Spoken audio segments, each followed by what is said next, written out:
Welcome back to the Oxford 4000 Essential English Words podcast, episode 29. I'm Emma. And I'm Frank. It's great to be back with all our listeners. Emma, you seem to be in a particularly good mood today. I am. I just finished a fantastic book, and it left me feeling really inspired. It's amazing how words can do that, which is exactly what we're here to explore. A perfect lead in, as always. So, what literary gems are we polishing today? What's on the menu for this episode? Today, we have a very interesting mix. We'll be covering liberty, attractive, undermine, surplus, pass, strange, often, initial, add, and bad tempered. Ooh, that is a mixed bag. We're going from a grand concept like liberty all the way to a mood like bad tempered. This should be fun. It certainly will be. Before we dive into our word by word deep dive, we want to give a quick shout out to all of you listening. That's right. If you're enjoying the show and want to help us create more polished episodes, please take a moment to save, like, subscribe, and share. And don't forget to hit that notification bell so you never miss an update. Your support truly means the world to us. Now, are you ready to tackle the first word, Frank? I am ready. Let's start with the big one, liberty. Excellent choice.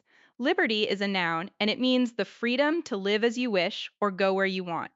In Chinese, we might explain its core as 自由. So it's more than just freedom, right? It feels more formal, more profound. You often hear it in political speeches or historical documents. Exactly. While freedom is a great general term, liberty often carries a sense of a right that is protected by law or principle. Think of the Statue of Liberty, a symbol of political freedom and democracy. That makes sense. So I could say, the Constitution of the country guarantees personal liberty. A perfect example sentence. We could also say he was granted liberty after new evidence proved his innocence. Here it means freedom from being imprisoned. And what about a more personal context? Could I say something like, after finishing my exams, I finally had the liberty to travel? You absolutely could. It emphasizes the complete freedom you have to make that choice. A great use of the word. Let's move on to our next word, attractive. Ah, attractive. I know this one, or I think I do. It's an adjective meaning beautiful or pleasant to look at. In Chinese, that's有吸引力的. That's the most common meaning, yes. For instance, he is a very attractive man, or she wore an attractive dress. But it has another important usage. Oh, do tell. It can also describe something that is appealing or interesting because it offers an advantage. For example, they made us a very attractive job offer. This means the offer had great benefits, like a high salary or a good location. I see. So it's not just about looks. I could say, that investment plan looks very attractive because of the high returns. Precisely. It's about something that pulls you in, whether it's visual beauty or a potential benefit. A very versatile word. Ready for a more negative sounding one? Lay it on me, I'm ready. The word is undermine. It's a verb. To undermine something is to make it weaker or less effective, often in a gradual or secret way.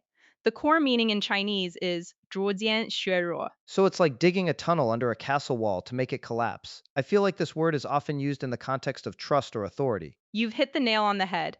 A classic example would be his constant criticism began to undermine her confidence. Right. It's not a direct attack, but it slowly chips away at something. You might also hear the scandal threatened to undermine the government's authority. Exactly. It's a subtle but powerful action. You could also undermine an argument by finding flaws in its logic. It's a fantastic word for describing those less obvious attacks. Got it. It feels like a very strategic, almost sneaky word. What's next on our list? Next up is surplus. It can be a noun or an adjective. A surplus is an amount that is more than what is needed or used. In Chinese, that would be 过剩 or 盈余. Ah, so it's the opposite of a deficit. I often hear this in economics, like a trade surplus. That's a primary use. The country has a trade surplus of $1 billion. Dollars. As an adjective, you could say, we have surplus stock that we need to sell. So if I cook way too much food for a dinner party, I have a surplus of food. You do indeed. You could say, there was a surplus of food after the party, so we ate leftovers for 3 days. It simply means you have extra. Leftovers for 3 days sounds like a very real life example. Let's transition to the next word. And for our listeners, just a quick reminder to save this episode's word list and subscribe to get notified about our next set of 10 words. Great reminder, Frank. Our next word is a very common one, pass. It's a verb with many, many meanings. The most basic one is to move past something. The Chinese equivalent for this core idea is 经过. Right, like I pass your house on my way to work every day. But it's used in so many other ways, like to pass an exam. Yes, she passed her driving test on the first try. It can also mean to give something to someone, as in, could you please pass the salt? What about time? 2 hours passed before he arrived. That's another great one, time passing. Or it can be used for laws. The government passed a new bill. It can even mean to choose not to do something, as in, I'll pass on dessert, I'm full. As you can see, the context is everything with this word. It's a real Swiss Army knife of a word. I guess you just have to learn its different uses through practice. What's after pass? After pass, we have strange, an adjective.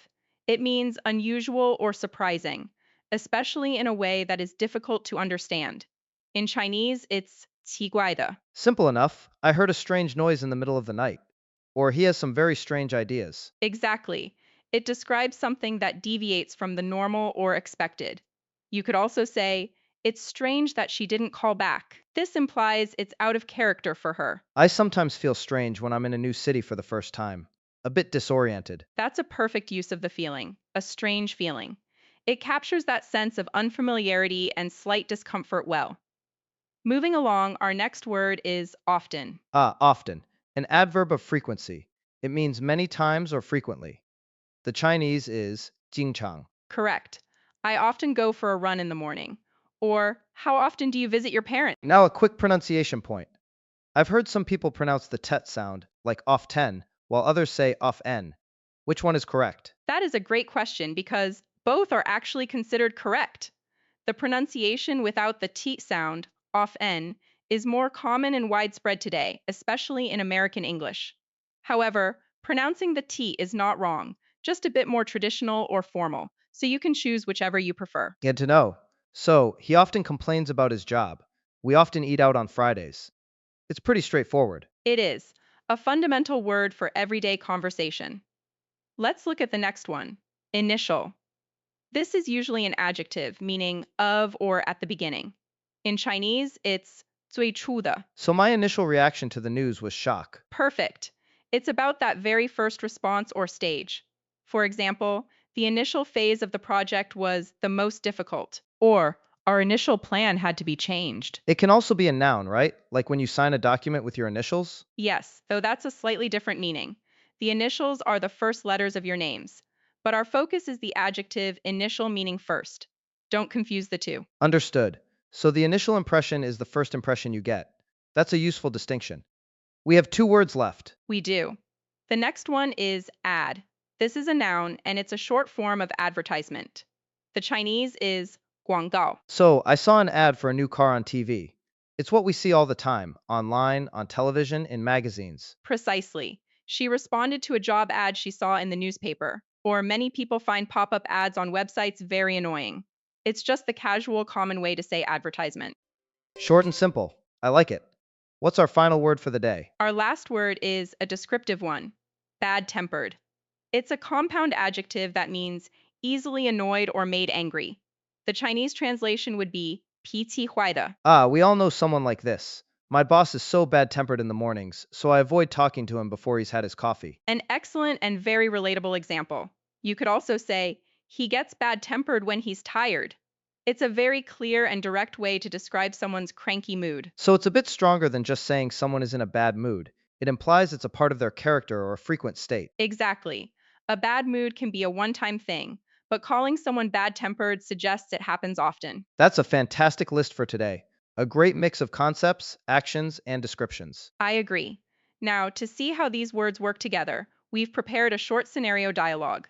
Let's imagine Frank and I are colleagues discussing a new marketing campaign. Let's do it. Frank, did you see the initial draft for the new watch ad? I did. My initial reaction was that it's strange. The main actor looks so bad-tempered. I agree. He doesn't look attractive at all. It might undermine the whole campaign. I often find that a smiling face sells more. Exactly. A grumpy expression is not an attractive quality. We can't pass this version. We have to reject it. My thoughts precisely. The client's goal is to create a feeling of liberty and luxury. This ad does the opposite. Right. We also have a surplus in the budget. Maybe we can use that to reshoot it with a different actor? That's a great idea. I'll make the suggestion. I feel much better. That ad was giving me a strange feeling. See how naturally those words fit into a conversation? from the initial draft to the bad tempered actor, and using the surplus budget to fix it. It really shows how they can be used in a professional context. Now, let's put our listeners to the test. It's time for our Chinese to English practice segment. I will give you a sentence in Chinese using some of the words we learned today.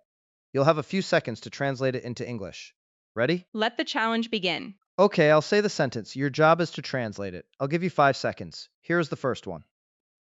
那个脾气坏的经理最初的决定常常会削弱团队的士气，这很奇怪。A tricky one to start. Take your time, listeners. 5, 4, 3, 2, 1. Time's up. Emma, what are some good possible answers? Well, a good direct translation could be, it's strange that the bad tempered manager's initial decisions often undermine the team's morale. That's a solid answer. I also thought of strangely. The initial decisions made by the bad-tempered manager often undermine team morale.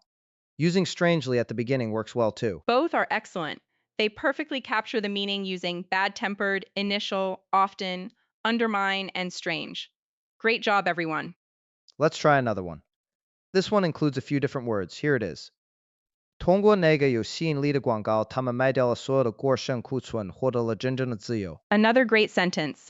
Think about how to phrase real freedom. 5, 4, 3, 2, 1. What have we got, Emma? A good answer would be, they gained true liberty by selling all their surplus stock through that attractive ad. Nice. I like the use of gained true liberty. Another option could be, through that attractive ad, they passed all their surplus inventory, achieving real liberty. Here, past is used in the sense of selling or getting rid of. Another great variation. Both show a deep understanding of attractive, ad, surplus, pass, and liberty. One last challenge for you all. This is the final one. Let's make it a good one. 我的初步计划是通过那个有吸引力的提议，但这似乎会削弱我的自由。Okay, your 5 seconds start now. Focus on the structure, everyone. You can do it. 5, 4, 3, 2. All right, let's hear the expert answers. A straightforward translation would be, my initial plan was to pass that attractive offer, but it seemed to undermine my liberty. Clean and accurate. I also thought about phrasing it slightly differently, like, although the offer was attractive, my initial thought was that accepting it would undermine my liberty, so I decided to pass. This one is a bit more complex, but really shows off the vocabulary. Wonderful. That brings us to the end of our practice segment. You all did an amazing job. I am consistently impressed by our listeners. Keep up the great work!